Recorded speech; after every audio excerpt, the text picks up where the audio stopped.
رب اشرح لي صدري ويسر لي امري واحلل عقدة من لساني يفقهوا قولي.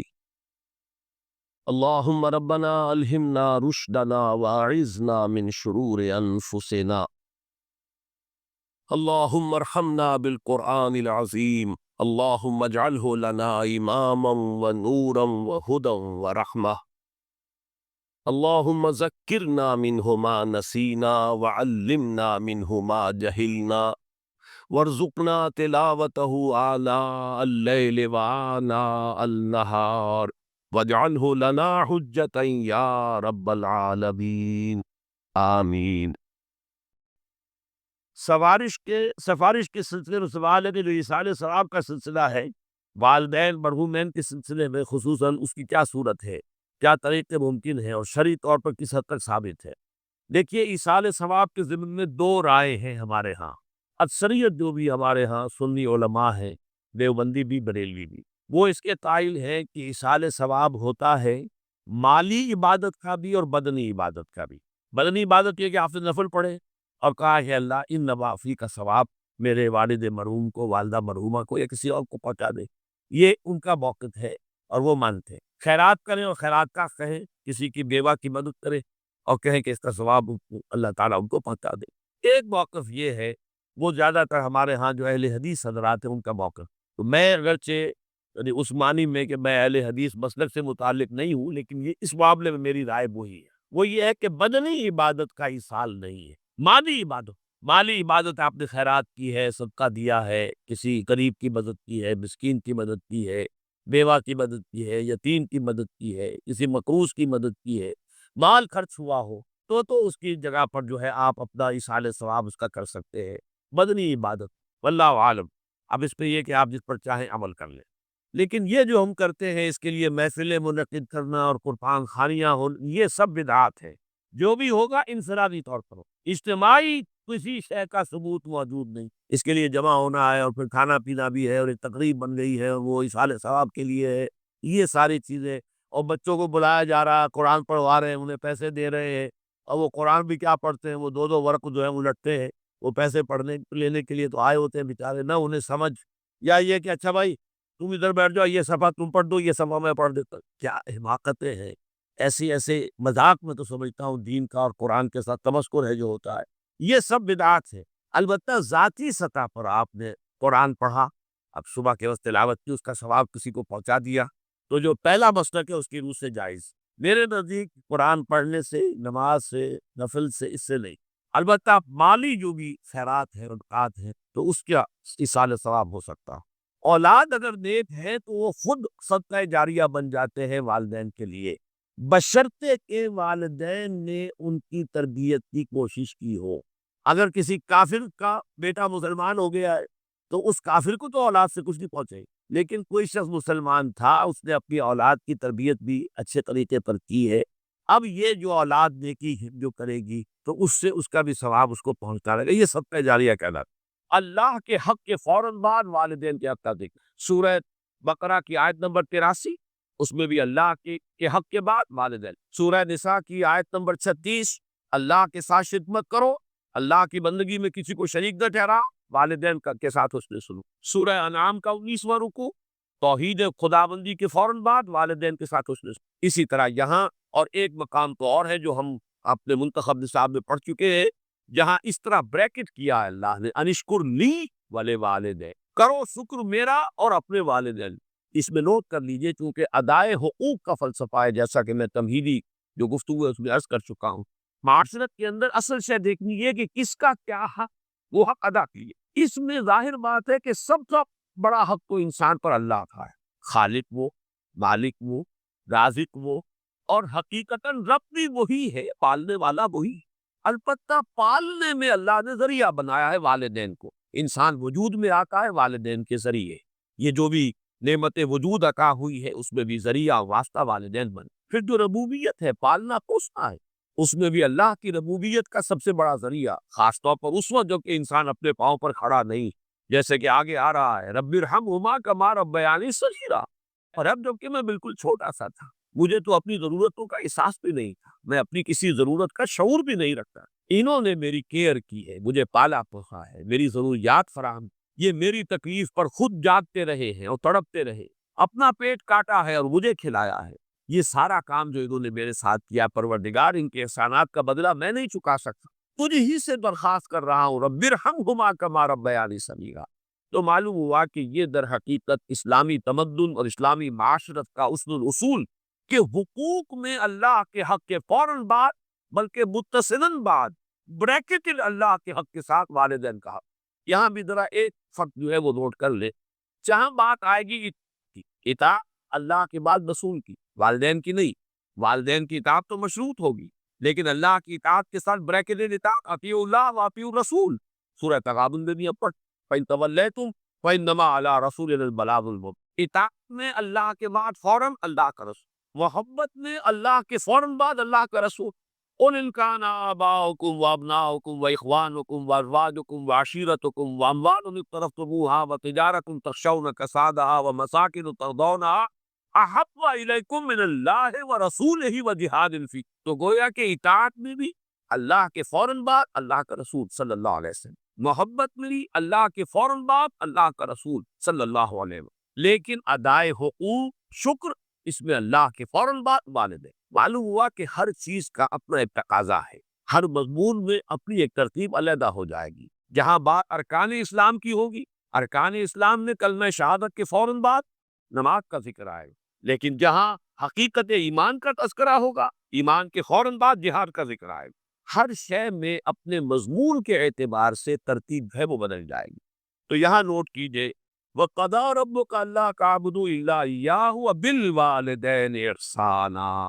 اب یہاں خاص طور پر جو نوٹ کرنے کی بات ہے وہ یہ ہے کہ در حقیقت یہ بھی معاشرتی استحکام اور خاص طور پر خاندان کے ادارے کے استحکام کے لیے بہت بنیادی ہدایت۔ میں عرض کر چکا ہوں جب سورہ تحریم کے تمہیدی مضامین ہم بیان ہو رہے تھے، ان پر غور کر رہے کہ خاندان کے ادارے کا استحکام، ایک تو مرد کی سربراہی، الرجال قوامون علی النساء، یہ ایک مثبت حکم ہے، مثبت ہدایت ہے، اس لیے کہ اگر برابر کے دو سربراہ ہو جائیں گے تو وہاں فساد ہوگا، بدنظر۔ مرد کی قوامیت، اس کی سربراہی، اس کی حاکمی۔ نمبر دو، والدین کے ساتھ حسن سلوک۔ یہ جو تصور آج کی دنیا میں ہو چکا ہے، جو خاندانی نظام کی چولیں ڈھیلی ہوئی، اس کا اصل سبب یہ کہ والدین بھی اولاد کو اپنی لائبلٹی سمجھتی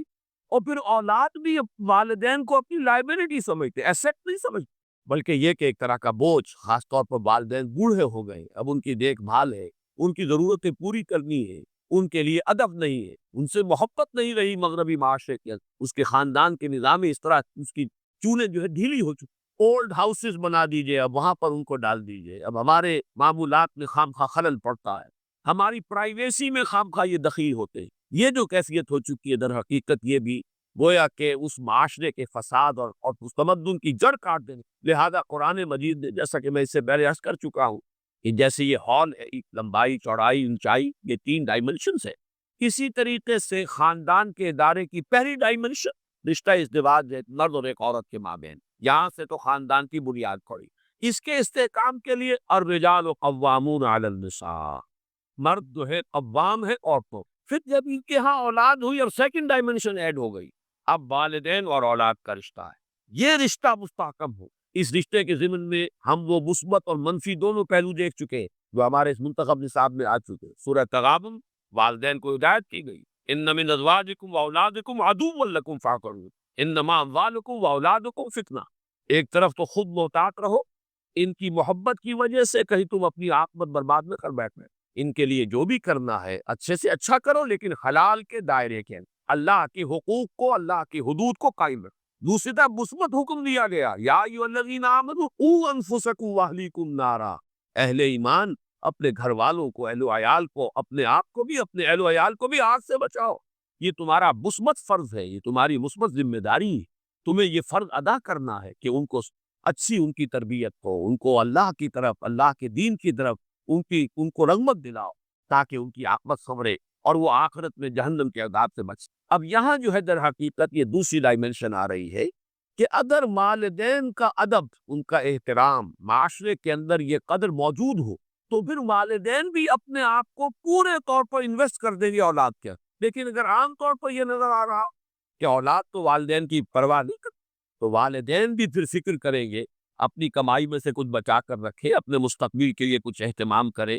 وہ اپنے آپ کو پورے طور پر انویسٹ کرنے کے لیے تیار نہیں ہوں گی۔ اور جیسا کہ آج کل آپ مغرب میں دیکھ رہے ہیں، خاص عمر ہوئی ہے لڑکے کو بھی گھر سے نکال دیے، جاؤ کھاؤ پیو کماؤ، یہاں تک کہ لڑکیوں کو نکال دیں، جاؤ اپنے پاؤں پر کھڑے۔ اس لیے کہ اب ہمیں جو کچھ کمانا ہے وہ اپنے مستقبل کے لیے، اپنے بڑھاپے کے لیے، اپنا بڑھاپا انشور کرنا ہے، ہمیں اس کے لیے آسائشوں کا اہتمام کرنا ہے۔ ہم تمہیں اب اپنی لائبلٹی نہیں سمجھ سکتے۔ اللہ کا فضل و کرم ہے کہ ہمارے مشرقی معاشرے میں ابھی تک وہ اقدار موجود ہے کہ والدین بھی اپنے آپ کو بالکل لیا انویسٹ کرتے ہیں اولاد میں، اعتماد۔ اس لیے کہ اولاد بھی بالعموم یہ شکل ابھی ہمارے معاشرے میں موجود ہے کہ بڑھاپے والدین کے وہ کا سہارا بنتے ہیں، ان کے لیے، ان کی خدمت کرنے کے لیے اپنی امکانی حد تک قبر بستہ رہتے ہیں۔ تو یہ بھی در حقیقت باہمی اعتماد، خاندانی کے ادارے کے استحکام کا ایک بہت بڑا ذریعہ، وہ بات ہے جو یہاں تفصیل سے آ رہی ہے۔ وَقَضَىٰ رَبُّكَ أَلَّا تَعْبُدُوا إِلَّا إِيَّاهُ وَبِالْوَالِدَيْنِ إِحْسَانًا، والدین کے ساتھ حسن سلوک۔ اور اس مقام پر، اس مضمون پر، یہ مقام ضربۂ سلام ہے قرآن مجید، جتنی تاکید یہاں آئی ہے اور جتنے اسلوب کے ساتھ اس کو بیان کیا گیا ہے یہاں، واقعہ یہ ہے کہ یہ ضربۂ سلام چوٹی ہے قرآن مجید کی اس موضوع۔ اما یبلغن عندک الکبر احدہما او کلاہما، اگر پہنچ ہی جائیں تمہارے پاس کبر، بڑی عمر کو، بڑھاپے کو، احدہما ان دونوں میں سے کوئی ایک، او کلاہما یا وہ دونوں، فقل فلا تقل لہما اف، تو انہیں اف تک مت کہو۔ یہ اف کیا شے؟ اف عربی زبان میں کہتے ہیں قابل نفرت شے، جس سے گھن آتی، جیسے کہیں کوئی غلاظت ہے یا کہیں پر کوئی یہ ناخن تراشے گئے ہیں وہ کہیں پڑے ہوئے ہیں، ان سے جن سے انسان کو کچھ گھن سی آتی، یہ ہے لفظ۔ اس کا مادہ جو ہے حمزہ اور فا اس کا مادہ یہ ہے۔ تو اف کہنا جو ہے در حقیقت کچھ نفرت کا، استحقار کا۔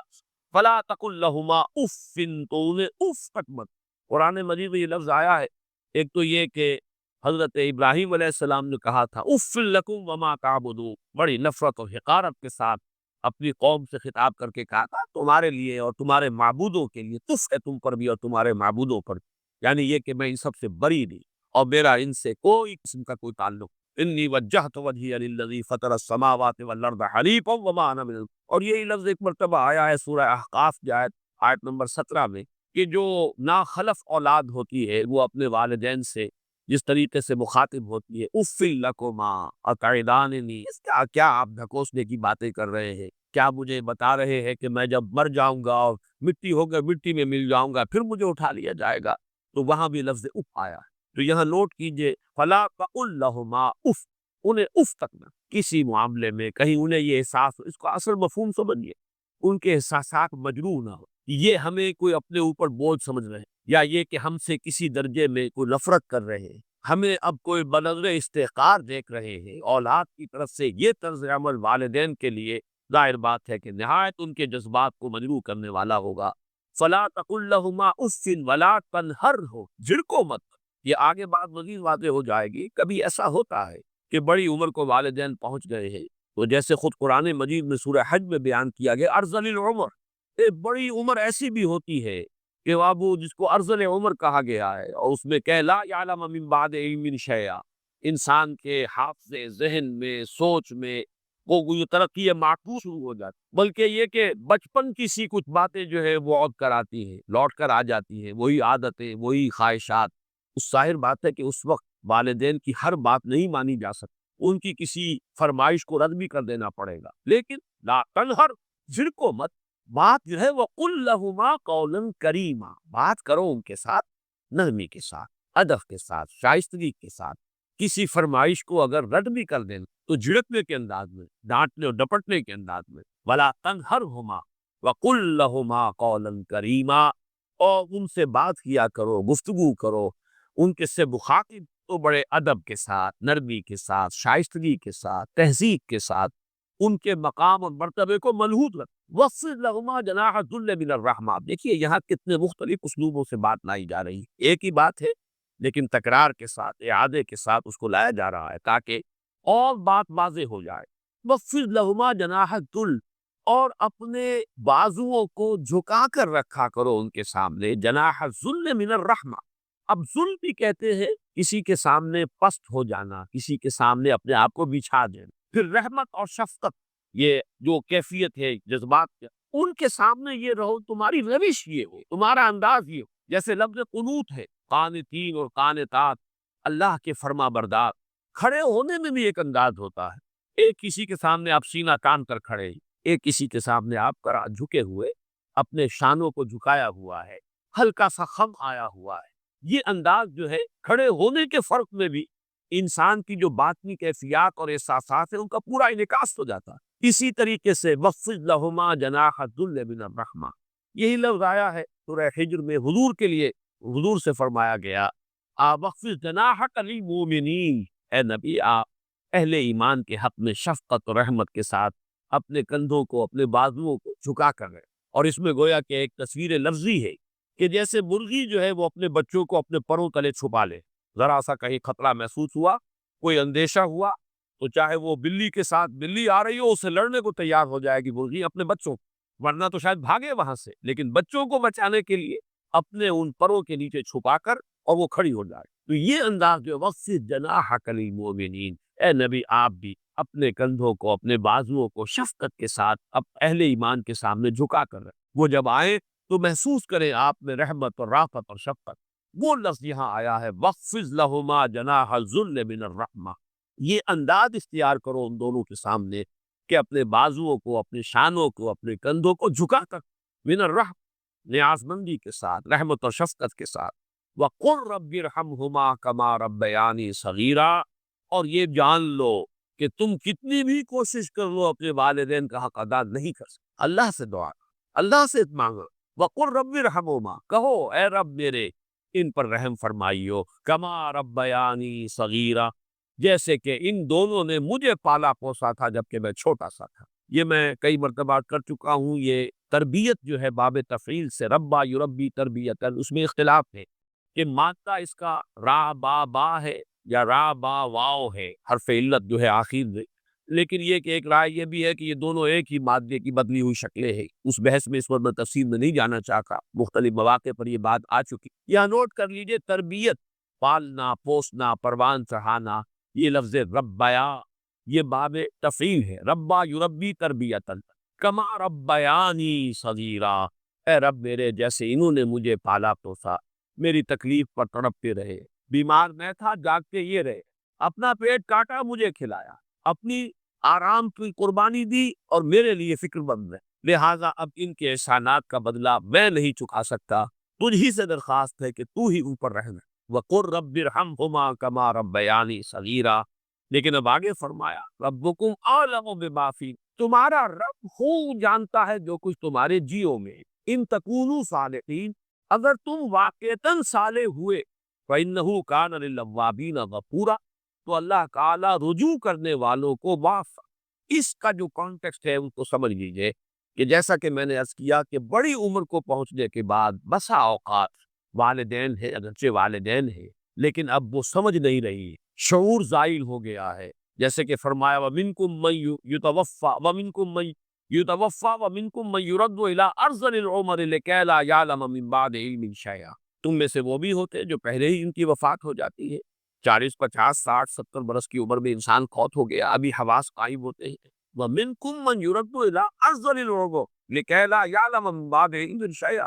اور تم میں سے وہ بھی ہوتے ہیں کہ جو اس ارذل عمر کو لوٹا دیے جاتے ہیں کہ سب کچھ جاننے کے بعد کچھ نہ جانے۔ انسان کے حواس جو ہے وہ مختل ہو جاتے ہیں، انسان کا شعور زائل ہو جاتا ہے، وہ فہم باقی نہیں رہا، بچوں کی سی عادتیں، بچوں کی سی خواہشیں، بچوں کی سی فرمائشیں جو ہے وہ ہو رہی ہیں۔ اب ظاہر بات ہے اس سطح پر آ کر کوئی کتنا ہی صالح ہو بیٹا یا بیٹی، وہ اپنے والدین کی ہر فرمائش کو تو پورا نہیں کر سکتا، کہیں نہ کہیں تو رد کرنا پڑے، کہیں نہ کہیں تو فل سٹاپ لگانا ہو، کہیں تو انکار کرنا پڑے گا، اور کسی وقت ہو سکتا ہے کہ کچھ سخت انداز بھی اختیار کرنا پڑے۔ اگر فرض کیجئے کہ حواس بھی مختل ہو گئے ہو، اگر کہیں کسی کا ذہنی توازن ہی بگڑ گیا ہو تو کسی وقت سختی بھی کرنی پڑے۔ اس اعتبار سے یہ آیت بڑی اہم ہے، ربکم اعلم بما فی، اگر اس طرح کی مجبوری کی حالت میں کہیں کوئی طرز عمل اس طرز عمل کے منافی اختیار کرنا پڑ جائے کہ جس کا اوپر تذکرہ ہوا، مطلوب طرز عمل تو وہی ہے، وہ طرز عمل کیا ہے؟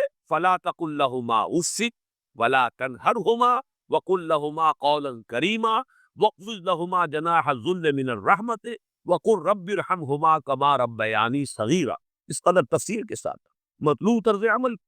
لیکن یہ کہ اگر کوئی صورتحال ایسی ہو کہ جس میں اس طرز عمل کے برعکس کوئی روش بھی اختیار کرنی پڑے، تو اگر تمہارا اپنا باطن درست ہے، ربکم اعلم بما فی نفوسکم، اللہ خوب جانتا ہے جو کچھ تمہارے جیوں میں ہے، تمہارے دلوں میں ہے، تمہارے سینوں میں ہے، تمہاری نیت ہے، اس کو معلوم کس تم صورتحال سے دوچار ہو اس کے علم میں. ربکم اعلم بما فی نفوسکم ان تکونوا صالحین. اگر اندر کا معاملہ درست ہے، نیت تمہاری صحیح ہے، اندر سے تمہارا جو باطنی رویہ ہے وہ غلط نہیں ہوا ہے، اس میں ادب موجود ہے، احترام موجود ہے، والدین کے لیے محبت اور شفقت اور رحمت کے جو مطلوبہ جذبات ہیں موجود ہے، لیکن مجبوراً کہیں کوئی طرز عمل اس کے منافی اختیار کرنا پڑ رہا ہے، فَإِنَّهُ كَانَ لِلْأَوَّابِينَ غَفُورًا. تو اللہ تعالیٰ جو ہے ایسے جو رجوع کرنے والے، یہ میں اس سے پہلے عرض کر چکا ہوں کئی مواقع پر، آبا یعوب اوبن تابا یتوب و توبتن، یہ در حقیقت بہت ایک دوسرے کے قریب ہے. آبا یعوب سے اواب، یہ فعل کے وزن پر اس میں مبالغہ ہے، بہت رجوع کرنے والا. اور ظاہر بات ہے کہ جب کسی انسان کو اپنے والدین میں سے کسی کے ساتھ، بوڑھے والد والدہ یا بوڑھے والد یا بوڑھی والدہ کے ساتھ یہ رویہ اختیار کرنا پڑے گا تو اسے دکھ بھی پہنچے گا، خود افسوس بھی ہوگا، رنج بھی ہوگا، اندر ہی اندر وہ جو ہے صدمہ محسوس کرے گا. تو فرمایا کہ اگر یہ کیفیت ہے تو اللہ معاف فرمانے والا ہے. اللہ تعالیٰ تمہاری بات بھی کیفیت کیٹیگوریکل میرا جواب ہے کہ قطعاً نہیں، بلکہ یہ بدعت، یعنی یہ بجائے آپ کو کوئی ثواب دلانے الٹا جو ہے آپ پر درست ہو جائے گی، ایسی کوئی چیز صحابہ سے ثابت. اور ہمارا دین وہی ہے، ما انا علیہ ما اصحابی، فرمایا جس میں میرا عمل ہے اور میرے صحابہ کا دین تو اصل ہے. جہاں تک اس سارے ثواب کا تعلق ہے، اس میں ہمارے ہاں ذرا کافی مختلف آرام ہے. مجھے اس رائے سے اتفاق ہے کہ مالی اگر کوئی عبادت ہے اس کا ثواب ہاں کسی فوت شدہ بزرگ کو منتقل کر سکتے. مطلب آپ نے کسی بیوہ کی کو مدد کی ہے، کسی یتیم کی کو مدد کی ہے، کسی دینی کام میں پیسہ لگایا ہے، کوئی صدقہ جاریہ شروع کیا ہے، خدمت خلق کی وغیرہ وغیرہ، اس کی تو جو ہے اس کے ثواب کو بھی کیا جا سکتا ہے کہ اللہ اس کا ثواب میرے والد یا میری والدہ کی روح کو پہنچا دے. جسمانی نہیں، آپ نماز پڑھ کے کہیں اس کا ثواب، یا روزہ رکھ کر کہیں کہ اس کا ثواب، یا یہ کہ آپ قرآن پڑھ کر کہتی ہے یہ آپ ہی کو ثواب ہوگا، آپ خود پڑھیں کہ آپ کو ثواب ہوگا. البتہ ایسے تمام افعال کے بعد ثواب اللہ سے دعا کریں گے، یہ نہیں کہہ رہی کہ میرے اس فعل کا ثواب منتقل کر دے، اے اللہ میرے والدین کی مغفرت فرما. تو یہ کوئی نیک کام کرنے کے بعد جو ہے اس دعا کی تاثیر وہ بڑھ جائے، بس اس پہلو میں ہی ڈائریکٹ کا ایک تعلق بن جائے گا. ورنہ یہ کہ وہ اس طریقے سے بچوں کو بلانا اور پڑھانا اور یہ جو ہے سوئل بھی کرنا اور قرآن خوانی کی محفل ہے، یہ سب بدعات ہے اور یہ در حقیقت دین میں اضافے ہیں اور ان کی کوئی حقیقت. دیکھیے انسانی زندگی کے یہ تین دور ہیں جو ہماری پیدائش سے شروع ہو کر ہماری موت پہنچ، پھر قیامت برزخی، موت سے لے کر قیامت کے دن تک، اور پھر قیامت اخروی ہے، قیامت میں ریزریکشن کی بات سے جو ہے جنت یا دوزخ. اس میں ان دونوں زندگی کے بارے میں تفصیل سے کوئی بات کرنا بالکل غلط ہے اور اس سے فکرے پیدا. ظاہر بات ہے کہ قبر، جسم تو قبر میں رہتا ہے، کوئی شک ہی نہیں. روح کہاں تھا؟ کیا وہ بھی قبر ہی میں رہتی ہے؟ اتنی اوسن قرآن مجید میں سجین اور علیین کا ذکر موجود ہے، لیکن یہ تمام چیزیں متشابہات میں سے یہ تمام چیز قرآن مجید میں سورہ آل عمران کے شروع میں بیان کیا گیا ہے کہ ہم نے یہ کتاب اتاری ہے، اس میں کچھ آیات محکمات ہیں، کچھ متشابہات. وہ متشابہات کا ایگزیکٹ مفہوم جاننا اس وقت ہمارے لیے اس عالم میں پہنچے گی تو معلوم ہوگا کہاں یہ بات تھی کہ جو قرآن مجید میں اس پہنچ سے کہی گئی تھی. لیکن یہ کہ اس وقت ہے جتنا کچھ ہمیں نیز سے صحیح بھی مل جائے گا یا قرآن میں، اس عالم برزخ میں بھی یہ تو ہوتا ہے. یہ جو نیک لوگ ہیں انہیں کچھ نہ کچھ جو ہے اثرات اچھے ان پر پڑتے رہتے ہیں، ان کی ارواح، اور کچھ جو برے ہیں ان کے اوپر جو اصل انجام ہونا ہے اس میں ریفلیکشن ہوتی رہتی ہے، جس کو حدیث میں کہا گیا ہے کہ ہاں قبر کو ہے وہ یا تو جنت کے باغیچوں میں سے ایک باغیچہ ہے یا دوزخ کے دروں میں سے ایک ہے، یا کہیں کہہ دیا جاتا ہے کہ کھڑکی کھول دی جاتی ہے اس میں، یا جنت کی طرف سے ٹھنڈی ہوائیں آئیں، خوشبوئیں آئیں، اور یا دوزخ کی سے کہ آگ کی لپٹ آئے. دوزخ میں داخل ہو گئے قیامت کے بعد اور جنت میں داخل ہو گئے قیامت کے بعد ہی، لیکن اس کے کچھ آثار پڑنے وہ جس کو انگریزی میں آپ کہتے ہیں coming events cast their shadows before, بعد میں آنے والے واقعات جو ہیں ان کے کچھ سائے جو ہے پہلے سے آنے شروع ہو جاتے ہیں. تو اسی طرح سمجھیے کہ جو کچھ آخرت میں کسی انسان کے ساتھ ہونا ہے اس کا ایک عکس جو ہے وہ عالم برزخ اسی لیے قرآن مجید میں یہ بھی آیا ہے کہ یہ جو آل فرعون تھے یہ صبح و شام جہنم پر پیش کیے جاتے ہیں، اور قیامت کے دن جو کہہ دیا جائے گا اکثروا آل فرعون نہ آپ ان کو داخل کر دو آپ یہ اس حد تک باقی یہ ہے کہ تفصیل میں جانا۔ ہاں ایک رائے ہے، یہ شاہ ولی اللہ دہلوی رحمۃ اللہ علیہ کی، اگر ان کی رائے نہ ہوتی تو میں اسے بیان بھی نہ کرتا ہوں، لیکن یہ کہ وہ ایک بہت بڑے محدث اور بہت مفکر اور دین کے فلسفے سے بہت بڑے واقف انسان تھے، ان کا کہ جو اولیاء اللہ ہوتے ہیں، اللہ کے نیک بندے، اللہ کے بندے، ان کے انتقال کے بعد ان کی روحوں کو بھی اللہ فرشتوں کے طبقہ اسفل میں شامل کر، یہ فرشتے ہیں نا ایک صفی موجود ہے۔ ابھی شاید اگلے ہی دن میں وہ حدیث جو اس کا بیان آئے گا کہ جب بھی کسی گھر میں، اللہ کے گھر میں کچھ لوگ اس لیے جمع ہو کہ اللہ کی کتاب پڑھے اور سمجھے اور سمجھائے، تو ان کے اوپر فرشتے گھیرا ان کا ڈال دیں اور ان پر اللہ کی طرف سے سکینت نازل ہوئے اور رحمت نازل ہوئے، اور اللہ ان کا ذکر کرتا ہے فرشتوں کے پاس، دیکھو میرے بندے، تم کہتے تھے یہ فساد مچائے گا، دیکھو یہ بھی تمہیں ہے جو میرے کلام کو پڑھنے کے لیے میرے گھر نہیں بنا، تو فرشتے ہیں موجود، ہمیں سارے کے ساتھ دو فرشتے بولے، تو یہ فرشتہ اصل ہے سب سے نیچے جو دنیا کے کاروبار کو چلانے میں اللہ تعالیٰ کا سول سرونٹس ہے، پھر سے اوپر کے فرشتے ہیں، اس سے اور اوپر کے فرشتے تو مقربین ہیں جو اللہ تعالیٰ قریب قریب سے، لیکن یہ کہ تم ملائکہ کے طبقہ اصل سے شامل کر لیتے ہیں تاکہ جو کام اللہ تعالیٰ ملائکہ سے سکھائے اس میں یہ نہیں شروع کر دیتا، لیکن ہمیں یہ عادت نہیں ہے کہ ہم فرشتوں کو پکار کر کہیں کیا فرشتے ہے، جبریل ہے، میکائیل یا فلاں ہے، منکر جو کیا میرے جو ہے کرامن قاتبین، میرا یہ کام کر یہ سے طرح ہو سکتا ہے کہ انبیاء کی ارواح جو ہے بھی اللہ تعالیٰ نے شافی کی اس لشکر کے اندر وہ کام کر رہے اور وہ اللہ تعالیٰ کے مختلف معاملات میں ایگزیکیوٹ کرتے ہو، لیکن ہم کسی کو پکارتے۔ ہم یہ نوٹ کر لیجئے ہدایت و ضلالت اس دنیا میں جو مختلف حالت انسان پر طاری ہو، یا نعمتوں کی بارش ہو رہی ہے یا تنگی ہے، فقر ہے، احتیاط، دنیاوی حیثیت ہے، وجاہت ہے، یا دنیا میں گمنامی ہے، کستنی فرصت کے بھیا کس کی کوئی آپ نہیں پوچھنا کہ تم وہ کون، زبانی منہ میں کتنے دار، یا یہ کہ دنیا میں اقتدار کہ کسی مستند پر انسان بیٹھا ہے، یا یہ کہ کوئی اس کے ہاتھ سے اختیار نہیں، یہ تمام جو حالات انسان پر طاری ہوتے ہیں، ان کے جواب میں جو طرز عمل فکری اعتبار سے اور عملاً انسان اختیار کرتا ہے اس کے 4 درجے۔ پہلا درجہ ہے انتہائی گمراہی غلطہ ضلالم بعیدہ، وہ کیا ہے؟ اگر عزت ہوئی، نعمتیں ملی، فلاں دیوی یا دیوتا کی نگاہ کرم ہے اس کی کرپا سے، اور اگر کوئی تکلیف آ گئی، مصیبت آ گئی، معلوم ہوتا ہے کہ فلاں دیوی یا دیوتا ہم سے ناراض، یہ دیوی کی طرف سے کوئی مصیبت آ گئی ہے، یا یہ لکشمی دیوی کی نگاہ کرم ہے کہ ہمیں دولت دی گئی ہے، یہ تو ہے شرک۔ شرک ہونے کے اعتبار سے یہ ہے واللہ ضلالم بعیدہ، انتہائی پستی، اس پستی سے اوپر آئیں گے تو توحید کی پہلی منزل عزت ہی اللہ، اگر کوئی تنگی آ گئی، فقر، تکلیف، کوئی ذلت، رسوائی، یہ بھی اللہ کی، ایک اعتبار سے کوئی انسان ہدایت پر آ گیا، بڑی گہرائی تھی اس گندگی کی اور اس خباثت کی جو شرک جس کا نام ہے، اس سے انسان نکل آیا، نجاست سے۔ توحید تو ہے لیکن ابھی اس میں اس کی گمراہی کا ایک ایلیمنٹ شامل ہے، اور یہ گمراہی سے جب تک آگے نہیں آئے گا، اوپر نہیں ابھرے گا، اس کا طرز عمل کیا ہوگا کہ ذرا کچھ مل گیا، عزت مل گئی، پھولے نہیں سما رہے، آپ زمین پر قدم نہیں ٹک رہے، زدر اکڑ نہیں، کہیں محرومی ہو گئی، کوئی تکلیف آ گئی، کوئی مشقت، فقر آ گیا، اب بجھ کر رہ گئے۔ ان دونوں کیفیات میں انسان کا پینڈولم جو ہے وہ ایکسٹریم ہو جائے گا۔ یہ کب ہوگا؟ جبکہ انسان یہ سمجھتا ہے کہ اس دنیا میں جو دولت مل گئی یا عزت مل گئی تو یہ گویا کہ بڑی کوئی قابل فخر، اور اگر یہاں پر کوئی تکلیف آ گئی، کوئی مصیبت آ گئی، فقر و فاقہ آ گیا تو یہ گویا کہ بہت ہی اہانت آمیز ہے۔ اگر یہ انسان سمجھے گا تو طرز عمل وہ نکلے گا، نتیجے کے طور پر جو میں بیان کر چکا ہوں، یہ گمراہی ہے۔ اس گمراہی سے نکلیں گے تو آپ کس مقام پر آئے؟ دوسری منزل ہدایت کی کیا ہے؟ نہ یہ عزت ہے نہ یہ ذلت ہے، دونوں حیثیتیں برابر ہیں، یہ امتحان، اسی لیے ان دونوں آیتوں میں ایک لفظ قدر مشترک ہے، اذا مبتلا فاما الانسان اذا مبتلاه ربه فاکرمه ونعمه، یہ نہیں ایک ابتلا ہے، آزما رہا ہے اللہ، کبھی وہ دے کر آزماتا ہے، کبھی چھین کر آزماتا ہے، کبھی فقر و فاقہ سے آزماتا ہے، کبھی وہ کثرت دولت اور کثرت مال سے آزماتا ہے، کبھی وہ صحت دے کر آزماتا ہے کہ یہ قوت و توانائی اور صحت جو میں نے لی ہے یہ اس میں کیا کرتا ہے، کبھی وہ مرض کے ذریعے سے آزماتا ہے کہ صبر کرتا ہے کہ نہیں کرتا۔ ہمارے لیے شکوہ اور شکایت تو اس کی زبان پر نہیں آ جاتی، نانا و سیون تو نہیں آ جاتا، تکلیف جھیلتا ہے نہیں جھیلتا، اس میں تحمل ہے کہ نہیں، تو صبر کرتا ہے یا سور کرتا ہے، یہ دونوں کیفیات در حقیقت اس اعتبار سے مساوی ہے، یہ بھی امتحان، یہ حقیقت جب سامنے ہوگی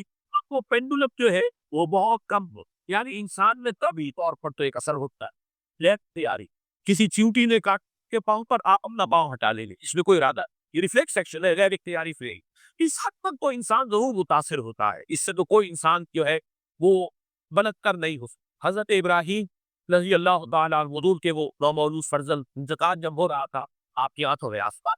اب یہ طبعی اثر ہے، ایک سیل انفعالی کیفیت ہے جو بالکل طبعی ہے، لیکن یہ نہیں کہ اس کی وجہ سے انسان کی زبان پر کوئی شکوہ آ جائے، کوئی شکایت آ جائے، یہ نہیں ہوگا، یہ ایمان کے اسی طریقے سے اگر کوئی خوشی ہوئی ہے چہرے کے اوپر ایک نکھار آ جائے گا، تبسم آ جائے گا، اس سے زائد اس حد تک کو یوں سمجھیے کہ انسان کا کبھی تقاضا، اس سے زیادہ یہ پینڈولم اگر سوئنگ کر رہا ہے تو گویا کہ اس حقیقت سے انسان محجوب ہے کہ یہ بھی امتحان ہے، یہ بھی ہے جو ہم سورہ حدید میں پڑھ چکے ہیں، ما صاب من مصیبت فی الارض ولا فی انفسکم الا فی کتاب من قبل ان نبرأها ان ذلک علی اللہ یسیر لکی لا تعصوا علی ما فاتکم ولا تفرحوا بما آتاکم۔ اللہ تمہیں کچھ دے تو اتراؤ مت، اللہ تم سے کچھ چھین لے تو اس کے اوپر افسوس، اس کا یہ نتیجہ ایمان کا نکلنا ہے۔ اگر تمہیں ایمان ہے اللہ پر، اگر تمہیں یقین ہے کہ جو کچھ ہوا ہے اللہ کے اذن کے بغیر نہیں ہوا، اگر تمہیں یقین ہے کہ اللہ نے جو میرے لیے طے کیا ہے اس میں میرے لیے خیر ہی ہے، چاہے فی الحال فی الوقت فوری طور پر مجھے ناگوار محسوس ہو رہی ہے بات، لیکن یقیناً میرے لیے اس میں خیر ہے میرے رب کی طرف سے، کہ ہر کے ساتھ کی ہمارے خیال الطاف،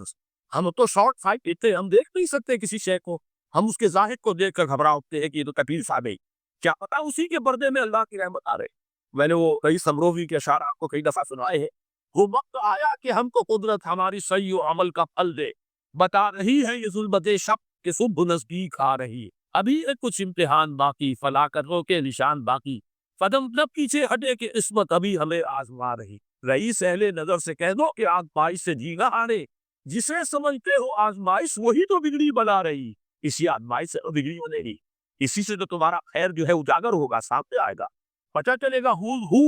what is what۔ ابو بکر میں کتنا یقین اور ایمان تھا کہ کیسے معلوم ہوگا،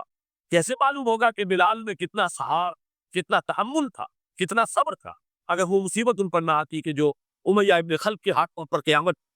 تو یہ ساری چیزیں جو ہے ما صاب من مصیبت فی الارض ولا فی انفسکم الا فی کتاب من قبل ان ذلک علی اللہ یسیر لکی لا تعصوا علی ما فاتکم ولا تفرحوا بما آتاکم واللہ لا یحب کل مختال فخور۔ اگر اس حقیقت سے محجوب ہو جاؤ گے تو پھر اختیار اور فخر اور گھمنڈ پیدا ہو جائے گا تمہارے اندر، یا دوسری طرف مایوسی، کمر ہمت ٹوٹ کر رہ جائے، خودکشی کرنے کو انسان آمادہ ہو جاتا ہے، ذرا کوئی ناکامی دنیا میں آ گئی، کوئی تکلیف آ گئی۔ یہ ہے در حقیقت تیسری منزل ہدایت کی دوسری سیڑھی۔ پہلا کیا تھا؟ دہا ضل ضلالا بعیدا، کوئی خیر مل گیا تو کسی دیوی کی نگاہیں کرا، کوئی تکلیف مل تو کسی دیوتا کی ناراضی، یہ تو ہے ضل ضلالا بعیدا۔ اس سے اوپر آ رہے، یہ پہلی سیڑھی ہدایت کی، عزت ہے تو اللہ کی طرف سے، اور اگر کوئی ذلت ہے، تنگی ہے تو اللہ کی، یہ ہدایت کا آغاز ہو گیا، یہ توحید کی بنیادی۔ اس سے اگلی منزل، یہاں کی ذلت ذلت نہیں، یہاں کی عزت عزت ہے۔ فیصلے کا یوم التغابن، عید کے فیصلے کا دن تو قیامت کا دن، وہاں معلوم ہوگا جس کو اس وقت عزت ملی وہ عزت والا ہے، جو اس وقت ذلیل ہو گیا وہ ذلت والا۔ یہ تو امتحان ہے، دار الامتحان ہے، خلق الموت والحیات لیبلوکم ایکم احسن عملا، خدا امتحان ہے، امتحان ہونے کے ناطے دونوں برابر۔ اس سے اوپر ہے چوتھی منزل ہدایت کی تیسری منزل، وہ کیا؟ عام طور پر انسان یہ سمجھتا ہے کہ یہ جو آزمائش ہے تنگی کی اور فقر و فاقہ کی، یہ سخت تر آزمائش ہے، اور نعمتوں کی بارش ہو تو یہ آسان آزمائش، یہ بھی ابھی گمراہی کا ایک پرکھ جو ہے اس کی باقی ہے۔ ابھی ہدایت کا جو کامل جو ہوگا انکشاف، وہ کب ہوگا؟ جب انسان اس حقیقت کو جان دے کہ جہاں وسعت ہو، جہاں کثرت ہو، وہ زیادہ بڑا امتحان ہے، سخت امتحان،